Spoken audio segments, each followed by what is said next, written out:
But here's the thing. I didn't quit. I didn't fall back. I walked out of there to prepare for the next audition, and the next audition, and the next audition. I prayed. I prayed. And I prayed. But I continued to fail, and fail, and fail. But it didn't matter, because you know what? There's an old saying. You hang around the barbershop long enough, sooner or later you're going to get a haircut. So you will catch a break, and I did catch a break. Last year, I did a play called Fences on Broadway. But here's the kicker. It was at the Court Theater. It was at the same theater that I failed that first audition 30 years prior. The point is, every graduate here today has the training and the talent to succeed. But do you have the guts to fail? If you don't fail, you're not even trying. I'll say it again. If you don't fail, you're not even trying.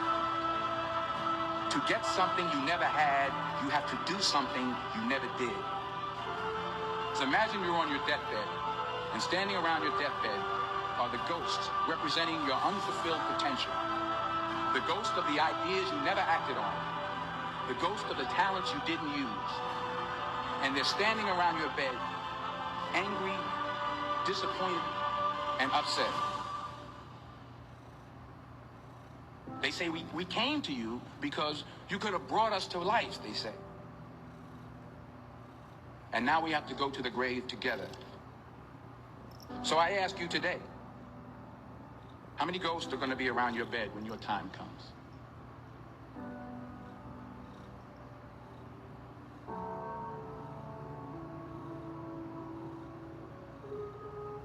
I just got back from South Africa. It's a beautiful country. But there are places there with terrible poverty that need help. And Africa is just the tip of the iceberg. The Middle East needs your help. Japan needs your help. Alabama needs your help. Tennessee needs your help. Louisiana needs your help. Philadelphia needs your help. The world needs a lot, and we need it from you. We really do. We need it from you young people. I mean, I'm not speaking for the rest of us up here, but I know I'm getting a little grayer. We need it from you, the young people, because remember this. You got to get out there. You got to give it everything you got, whether it's your time, your talent, your prayers, or your treasures.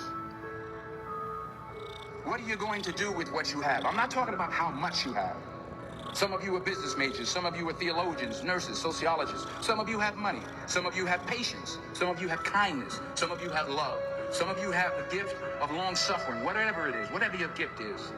What are you going to do with what you have? All right, now here's my last point about failure. Sometimes it's the best way to figure out where you're going. Your life will never be a straight path. I began at Fordham University as a pre-med student. I took a course called cardiac morphogenesis. I couldn't read it, I couldn't say it, I sure couldn't pass it. So then I decided to go into pre-law, then journalism. And with no academic focus, my grades took off in their own direction. I was a 1.8 GPA, and the university very politely suggested that it might be better to take some time off. I was 20 years old, I was at my lowest point. And then one day, and I remember the exact day, March 27th, 1975, I was helping my mother in her beauty shop. My mother owned a beauty shop up in Mount Vernon. And there was this older woman who was considered one of the elders in the town. And I didn't know her personally, but I was looking in the mirror, and every time I looked at the mirror, I could see her behind me, and she was staring at me. She just kept looking at me. Every time I looked at her, she kept giving me these strange looks. So she finally took the dryer off her head and she said something I'll never forget. She said, "Young boy, I have a prophecy, a spiritual prophecy." She said, "You are going to travel the world and speak to millions of people." And in the years that followed, just as that woman prophesied, I have traveled the world, and I have spoken to millions of people through my movies. Millions who, up till this day, couldn't see me. Who up till this day, I couldn't see while I was talking to them, and they couldn't see me. They could only see the movie. They couldn't see the real me. But I see you today, and I'm encouraged by what I see, and I'm strengthened by what I see. Because taking risk is not just about going for a job. It's also about knowing what you know and what you don't know. It's about being open to people and to ideas. The chances you take, the people you meet, the people you love, the faith that you have, that's what's going to define you. Never be discouraged. Never hold back. Give everything you got. And when you fall throughout life, remember this: fall forward.